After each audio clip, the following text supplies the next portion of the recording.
Hello, and welcome to my YouTube channel.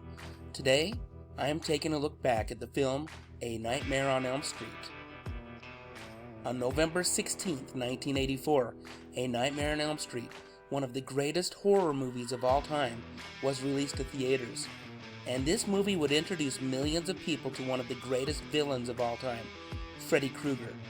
Here are 5 things you may not have known about this movie.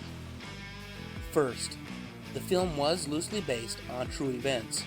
According to Wes Craven, he stated that he had read in the LA Times about a family who had escaped the killing fields of Cambodia and had found refugee status in the US. Everything seemed fine, and then their young son began having intense nightmares. He was afraid that if he fell asleep, the evil thing that was after him would get him, so he tried to stay awake, often for days at a time. When he finally did fall asleep, his parents thought he would be okay. Then, in the middle of the night, they heard screams coming from his room. By the time they got to him, he was dead. With that as inspiration, Craven had begun work on a movie that would have kids everywhere scared to go to sleep. Second, A Nightmare on Elm Street was the first film for actor Johnny Depp. Depp plays the role of Glenn, Nancy's boyfriend in the movie, who ultimately dies an extremely gruesome death that is capped off with a fountain of blood coming out of his bed. It's quite the scene. Apparently, Wes Craven's daughter picked Johnny Depp solely based on the headshots he had submitted. Charlie Sheen was also considered for the role, but ultimately, he decided it wasn't something he was interested in. Number 3. Freddy Krueger's famous red and green sweater was originally planned to be a red and yellow sweater.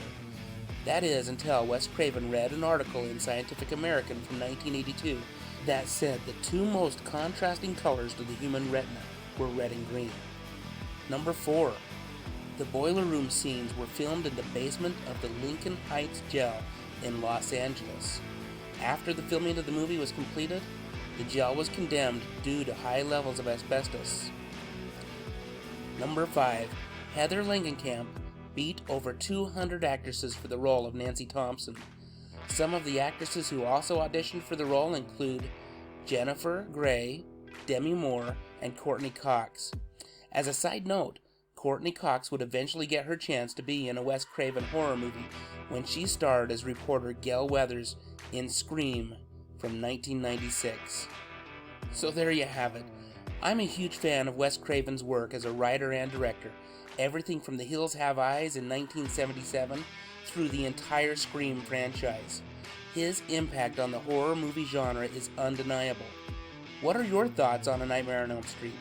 I look forward to reading your comments.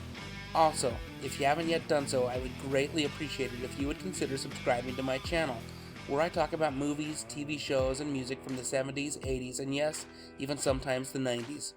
Thank you so much for watching and have a great day.